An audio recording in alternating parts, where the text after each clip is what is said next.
მადლობას მოგახსენებთ ჩვენთან მობრძანებისთვის და პირველ რიგში გვინდა გკითხოთ მერის სასამართლო პროცესი მიმდინარეობს დღეს საქალაქო სასამართლოში.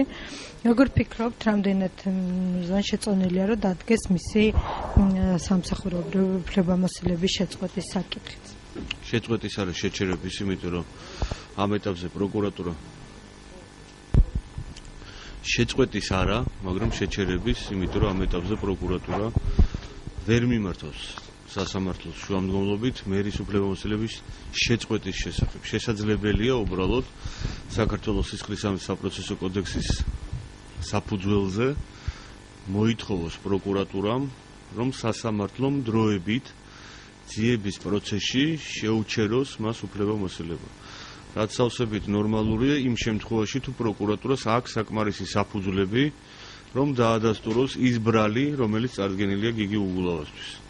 იმიტომ რომ ერთის მხრივ, როდესაც ადამიანს ედავები თანამდებობრივი უფლებამოსილების გამოყენებით ქონების გაფლანგვას, ბუნებრივია ამ ეტაპზე შესაძლებელია გამოძიების პროცესში მანამ სანამ იქნება განხილული სასამართლოს მიერ არსებითად ეს საქმე, შეჩერებული იქნას მისი უფლებამოსილება. ბატონ კახი, რამდენად შესაძლებელია, რომ წოლუკიანი იუსტიციის მინისტრია ვიზიტით იმყოფება შეერთებულ შტატებში, იქ ყოფილიყო საუბარი გიგი უგულავას თუნდაც დაკავების, მისი უფლებამოვალეობის შეჩერების შესახებ, დოკუმენტალურად ყოფილიყო განხილვა ამ თემის. იცით რა არის ახლა გიგი უგულავა არის არჩეული მერი, ამავდროულად ის არის გამოკვეთილი პოლიტიკური ლიდერი და ბუნებრივია, რომ საერთაშორისო თანამეგობრობის წარმომადგენლებს დაინტერესებთ ეს საკითხი. ქონდა თუ არა დაინტერესება ამერიკის შეერთებულ შტატებში რომელიმე თანამდებობის პირს ან სხვა მოღვაწეს გიგი უგულავას საქმესთან დაკავშირებით, მე არ ვიცი, მაგრამ სავსებით შესაძლებელია, რომ უბრალოდ ეკითხათ, რასთან არის დაკავშირებული მისი პასუხისმგებლობის საკითხი. და არ არის გამორიცხული მაგალითად, რომ იგივე თვითონ წოლუკიანსაც ეთქვა, მაგრამ რა არის, იცით, მე ვფიქრობ, რომ კარგი იქნება თუ ესეთ გახმაურებულ საქმეებზე, როდესაც საქმე ეხება ყოფილ მოქმედ უმაღლეს თანამდებობის პირებს, თვითონ პროკურატურა იქნება გახსნილი, იუსტიციის სამინისტრო იქნება გახსნილი და შეიძლება დეტალური ინფორმაცია მიაწოდოს თანამეგობრობას იმისთვის, რომ უფრო ნათელი მოხფინოს იმ დღევანდელ ვითარებას სურათი. აქტიურად მიმდინარეობს საუბარი, რომ საკრებულოში ოცნებას სურს ჩამოყალიბოს უმრავლესობა, ისინი არ მალავენ მათ ცდელობას და მოლაპარაკებებსაც ადასტურებენ ნაციონალური ფრაქციის წევრებთან. Როგორ ფიქრობთ, მთავარი მიზანი აქ არის ის, რომ უმრავლესობა იყოს იქაც, როგორც თქვათ, პარლამენტში არიან უმრავლესობით, თუ რაიმე ბერკეტებს აამუშავებენ იმ შემთხვევაში, თუ უმრავლესობაში გადავლენ? მოდით ესე ვთქვათ, რომ ეს არის ბუნებრივი პროცესი, როდესაც ერთი პოლიტიკური ძალა უმრავლესობით მოდის პარლამენტში, სამწუხაროდ ჩვენთან ესეა დამკვიდრებული და ეს დაამკვიდრა დიდ ნაწილად ამაში წყვილი უძღვის თვითონ მიხეილ სააკაშვილს, როდესაც 2004 წლის საპარლამენტო არჩევნების შედეგად მან რეალურად მოახდინა მთელი ხელისუფლების უზურპაცია, დაწყებული თვითმმართველობიდან დამთავრებული სასამართლო ხელისუფლებით. ამიტომ დაამკვიდრა ესეთი სურათი, რომ ერთი ადამიანი თუ არის ვინმე პრეზიდენტი კონკრეტული პარტიიდან, მას უნდა ქონდეს ყველაფერი ყველგან უმრავლესობა. და ამიტომაც ჩვენთან ვინაიდან თვითონ პარტიები არ არის აწყობილი იდეოლოგიის მხარდაჭერების კუთხით, ძირითადად ყველა მაინც რაღაც სხვადასხვა მიზეზების გამოა ყოველთვის რაღაც პარტიაში, განსაკუთრებით მმართველ პარტიაში. ეს სრული ბუნებრივი პროცესია, როდესაც უკვე ის ხალხი, რომლებიც იყვნენ ნაცმოძრაობაში, რომლებიც ნაცმოძრაობის მეშვეობით რაღაც თანამდებობებზე დაინიშნენ ან არჩეულნი იქნენ რომელიმე არჩევით თანამდებობაზე, ახლა ცდილობენ რომ დაუშვათ გააგრძელონ ეს პროცესი სხვა უკვე ახალ უმრავლესობაში. ბუნებრივია ახლა ახალ ძალას, რომ ახალ ხელისუფლებას რო ექნება მცდელობა, რომ პოლიტიკურად სადმე თუ შესაძლებელია შექმნას ფრაქცია, ახლა ამაში უცნაური არაფერი არ არის. მთავარია ეს არ მოხდეს ძალისმიერი მეთოდებით და დაშინებით. თორემ სურვილის შემთხვევაში დარწმუნებული ბევრს ექნება ახლა სურვილი ითანამშრომლოს ქართულ ოცნებასთან, გარდა იმ ხალხისა, ვინც წარმოადგენს ნაცმოძრაობის ძირითად იდეოლოგიურ ბიძგს. როდესაც ზეწოლაზე არის საუბარი, პირადად თქვენთვის ითვლება თუ არა ზეწოლად, როდესაც ნაციონალური ფრაქციის წევრებს საკრებულოს სხდომის დღეს იბარებენ დაკითხვაზე. მოდით ესე ვთქვათ, საერთოდ ჩვენ პრაქტიკა გქონდა ისეთი 9 წლის მანძილზე, რომ პროკურატურა ამ ქვეყანაში იყო ჭეშმარიტების ბოლო ინსტანცია. და პროკურატურა წყვეტდა საერთოდ როდის დაინიშნოს საკრებულოს სხდომა, ან ვინ მივიდეს, ან ვინ არ მივიდეს და საერთოდ ნებისმიერი თანამდებობის პირის გადაადგილება განსაკუთრებით პოლიტიკურ და სამართალდამცავ სტრუქტურებში პროკურორის თანხმობით თუ მოხდებოდა და გულისხმობ ამ შემთხვევაში მთავარ პროკურორს, მაშინ გენერალურ პროკურორს. ახლა, როდესაც დღეს არის საკითხი ისე, რომ არ არის აუცილებელი, გადაუდებელი აუცილებლობა არ არსებობს საკრებულოს დეპუტატის დაკითხვისა, მაინც და მაინც იმ დღეს, როდესაც მიმდინარეობს საკრებულოს სხდომა, მე ვფიქრობ, არ უნდა იქნეს დაბარებული, მაგრამ არის ზოგჯერ ისეთი მომენტები, როდესაც აუცილებელი ადამიანის დაკითხვა ზუსტად იმ დროს, იმ დღეს და ამას ვერ გავექცევით ვერსად, მაგრამ კიდევ ერთხელ ვიძახი, თუ ეს არის რიგითი დაკითხვა, რომელიც შეიძლება იქნეს გადადებული, მე ვფიქრობ, არ იქნებოდა ცუდი, რომ გადაედოთ ჩვეულებრივად და სხვა დროს დაეკითხათ, მით უმეტეს ახლა ჩვენი საკრებულო რო არ არის ძალიან დატვირთული ამ სხდომებით, ფაქტია, ხო? ბატონ კახი, ნაციონალური მოძრაობის წარმომადგენლები ძალიან ბევრს საუბრობენ ზეწოლაზე და ამბობენ, რომ ზეწოლა მოდის ხელისუფლებისგან. პარალელურად ვანო მერაბიშვილმა გააკეთა განცხადება, რომ გიგი ის გადავა აუცილებლად თბილისის მერიაში მოადგილეთ და იქიდან დაიწყებს ძალიან აქტიურად გააგრძელებს ამ გზას, რომელიც ნაციონალურმა მოძრაობამ აირჩა და მან თქვა, რომ ძალიან ბევრი რამე არის გასაკეთებელი. თქვენ როგორ შეაფასებდით აი ამ ყველაფერს უკვე ნაციონალური მოძრაობის მხრივ?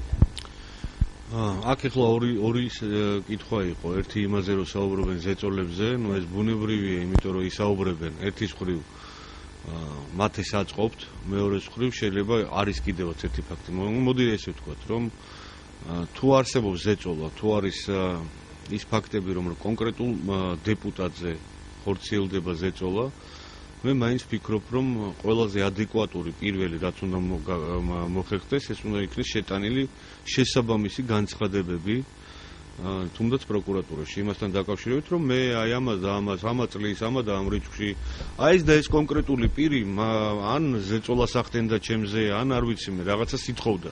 არც ერთი ესეთი განცხადება ოფიციალურად შესული არ არის.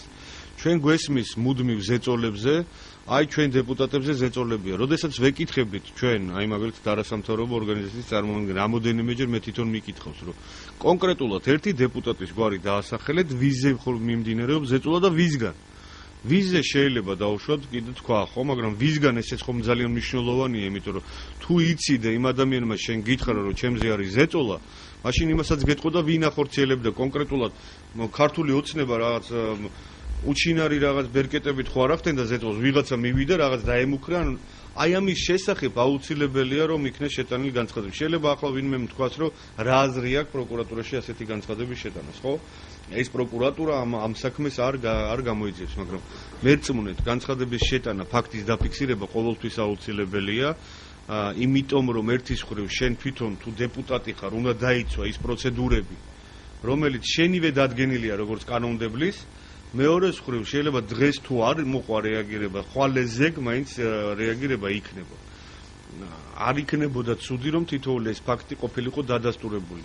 ეს ერთი. რაც შეეხება თვითონ ვანო მერაბიშვილის გადასვლას თბილისის მერიაში და გიგი უგულავას გადაწყვეტილებას მის მოადგილედ დანიშვნის თაობაზე და სევდია უგრახელიძის დანიშვნის თაობაზე.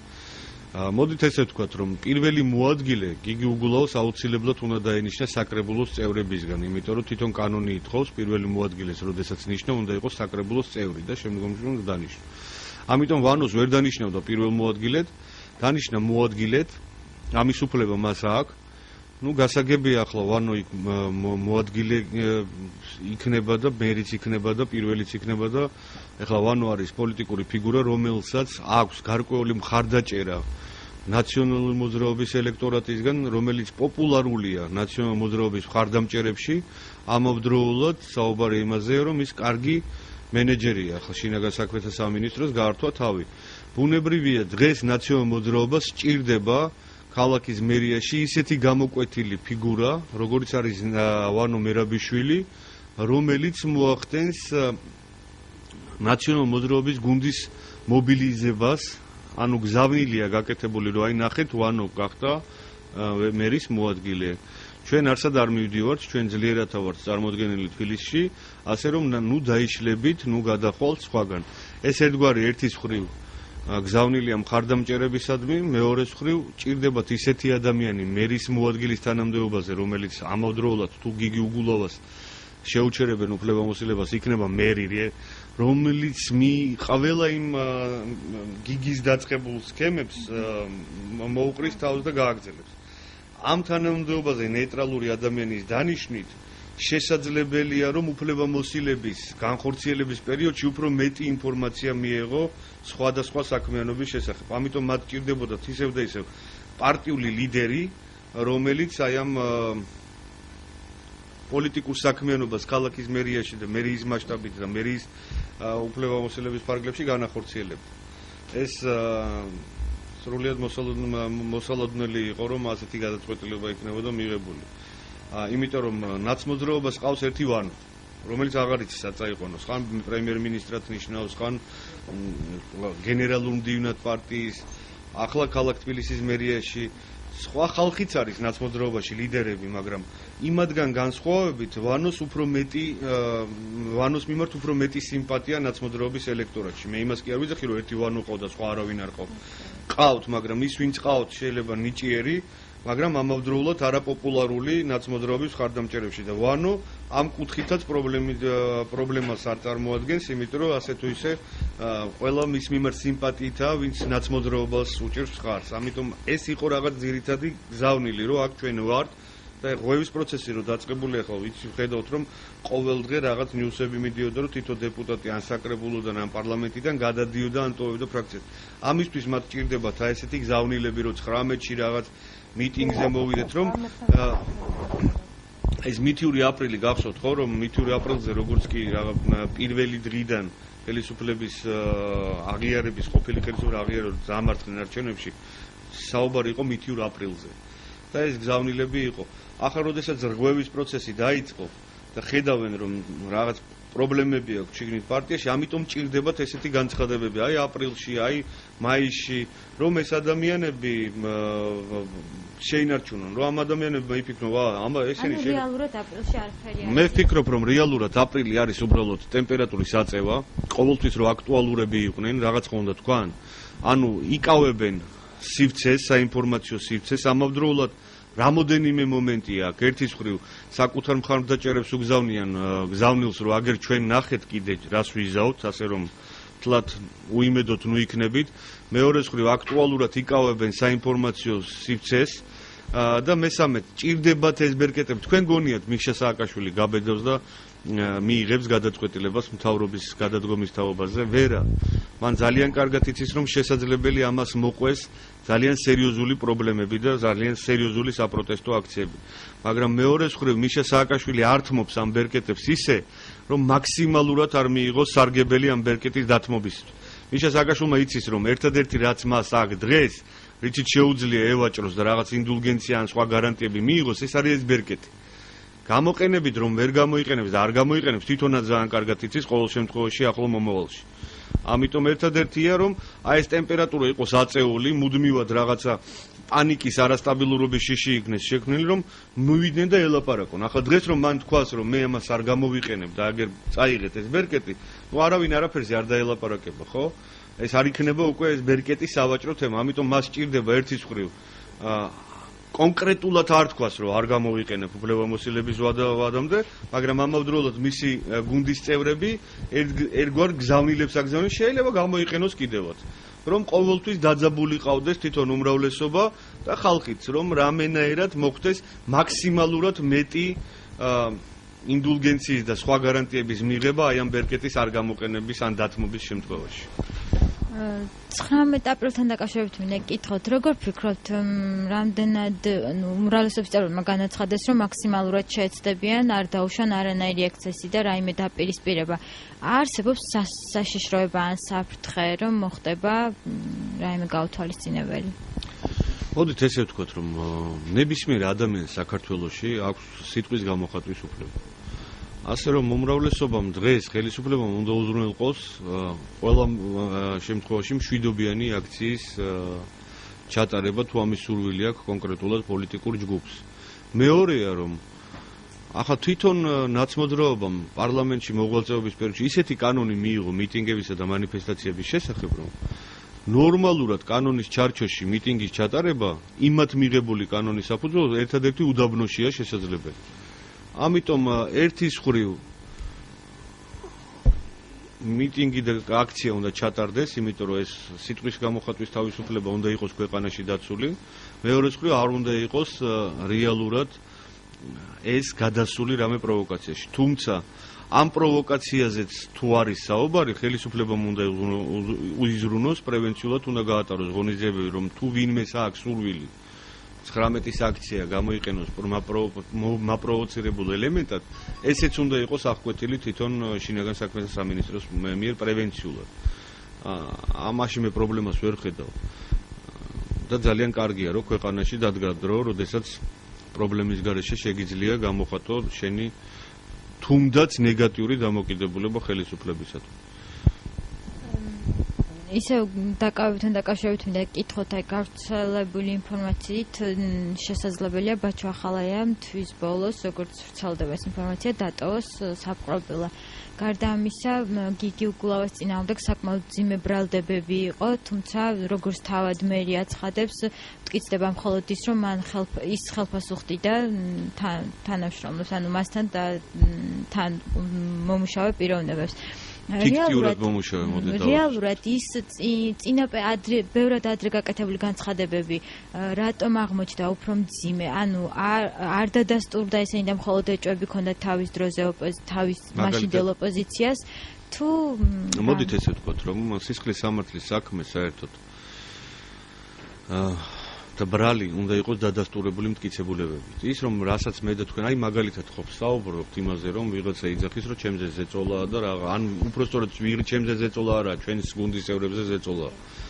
ახლა ამას ხომ დადასტურება ჭირდება, ჩვენ ხომ ვიძახით, მაშინ მიდი შეიტანე განცხადება დაწერე, რომ აი ამ პეტრემ რაღაც ზეწოლა განახორციელა. აქაც მეორე საკითხია, ჩვენ შეიძლება საზოგადოება მიცოდეს რაღაცეები, ჟურნალისტური გამოძიების შედეგად 9 წლის მანძილზე ჩვენ ბევრი მასალა გვინახავს, შეიძლება იკვეთება კიდევაც სისხლის სამართლის დანაშაულის ნიშნები იმ მასალების აი ვიზუალური ნახვის შემდეგ, მაგრამ მეორეა, რომ ამას ჭირდება დადასტურება. ამას ჭირდება უტყუარი მტკიცებულებები.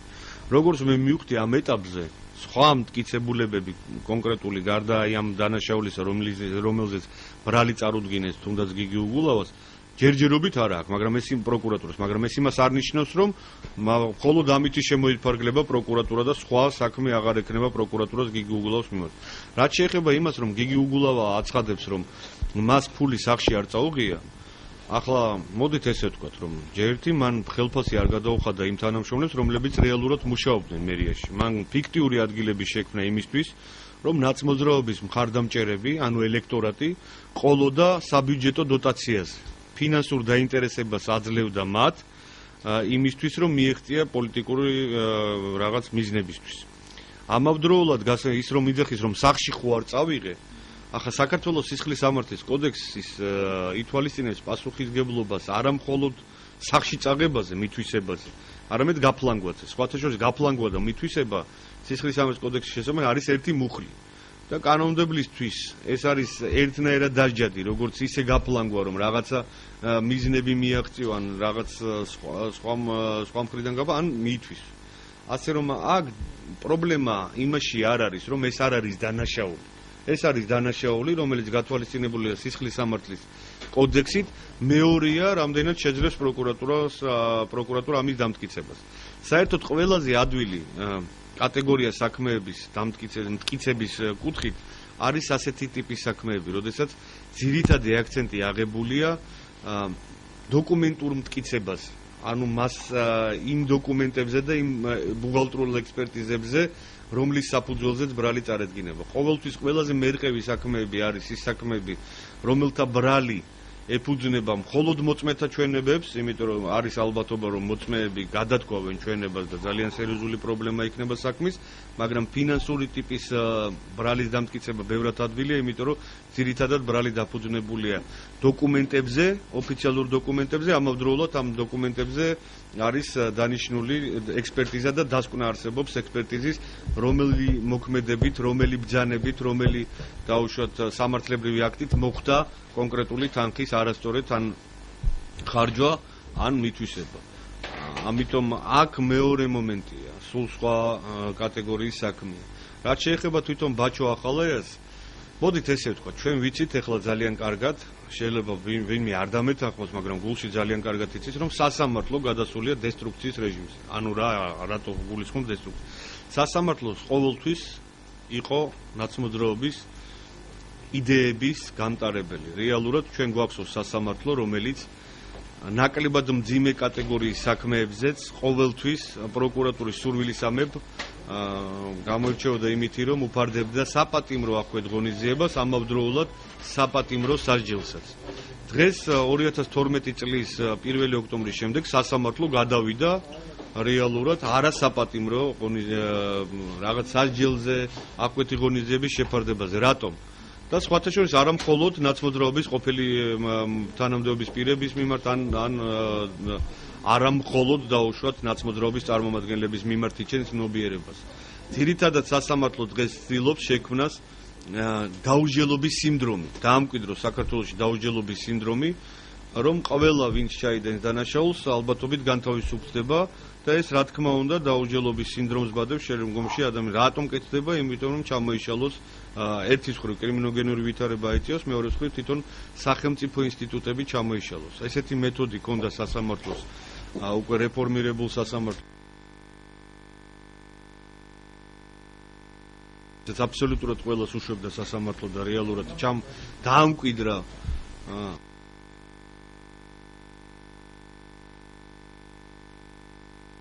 არ ვფიქრობ, რომ სასამართლომ ადგენს და გაანთავისუფლოს ბაჩო ახალაია. იმიტომ რომ ეს ხომ ჩვენ ვიცით, რომ დღეს სასამართლო მსჯელობს მხოლოდ პოლიტიკურად. აი გიგი უგულავაზე მილიონი ლარიც, ეს ხომ არის წმინდა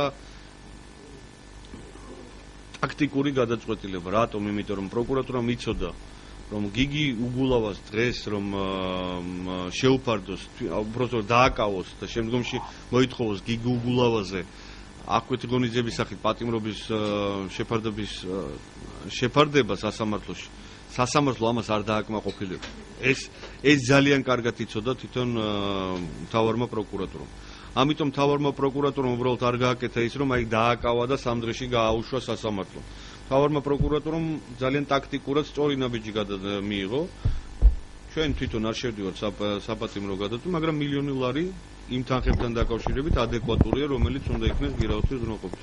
სასამართლო დააყენა ძალიან ცუდ მდგომარეობაში. ახლა სასამართლო ზის და ფიქრობს მილიონი ლარიდან როგორ შეუფარდოს 3000, 5000 ლარი, რომელსაც უფარდებს ყოფილ თანამდებობის პირებს. ეს ხო სასაცილოა, რომ მილიონს ითხოვს პროკურატურა და შენ თქვა, რომ აი 10000 ლარი საკმარისია გირაოსთვის. ამიტომ აქ უკვე სხვა ტიპის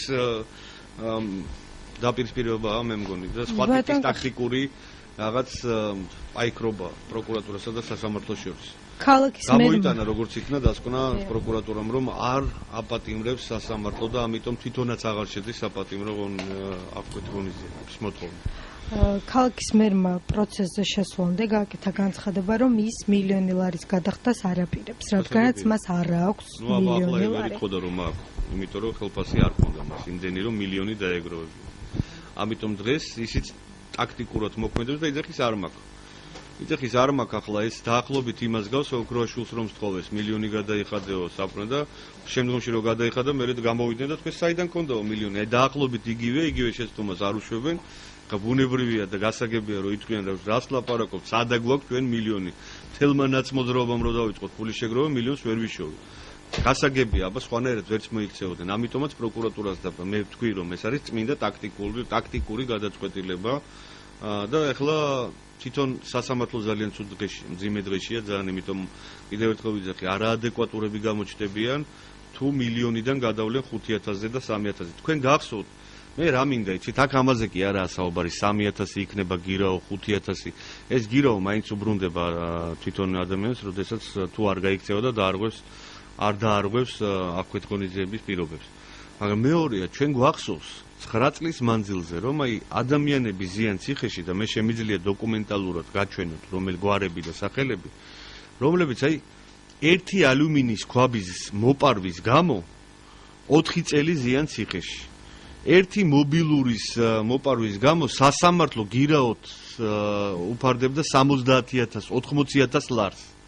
ახლა მითხარით აი ამ არაადეკვატური გირაობის შემდეგ. როგორ გახდა სასამართლო ესეთი ადეკვატური, როდესაც იმ ხალხს, რომელთა პრემიების და ხელფასებით და დეკლარაციის შესაბამისად აქვთ დიდი ქონება, 3,000, 5,000 უფარდებს. აი ეს მხოლოდ მე არ გულისხმობ აქ წმინდა სამართლებრივ საფუძველს, იმიტომ რომ წმინდა სამართლებრივად ეს რომ პრაქტიკა ქონოდა სასამართლოს დიდი ხნის წინ, ცუდი არ იქნებოდა, მაგრამ აქ საუბარი იმაზეა, რომ ერთი და იგივე მოსამართლე, აი მოსამართლე ვიღაცა X, რომელიც 8 წელი გამოირჩეოდა იმით, რომ პროკურატურის ყველა შუამდგომლობას აკმაყოფილებდა, არა აქ მნიშვნელობა, აი ცარელი ფურცელი რომ იგიტანოთ, და აკმაყოფილებდა, ამავდროულად თქვენ იცით ბიზნესმენებისთვის საპროცესო რა ჯდებოდა და ამავდროულად გირაოს რამხელა თანხები იყო გირაოსთვის მოთხოვნილი, გირაოს უზრუნველსაყოფად და დღეს სულ სხვა ტაქტიკაზე გადავიდა. ამიტომაც იძლევა ეს საფუძვლებს, რომ ერთი და იგივე ადამიანი 8 წელი რომ სხვანაირად იქცეოდა და დღეს რომ სხვანაირად იქცევა არჩევნების წაგების შემდეგ. ბუნებრივია ჩდება საფუძვლიანი ეჭვები, რომ პოლიტიკურად მოტივირებული სასამართლო ყავს. თორე ასეთი პრაქტიკა რო ქონოდა, არც არანაირი პრობლემა არ იქნებოდა ამ კუთხით. მაგრამ თვითონ ადასტურებენ, ხო ამას?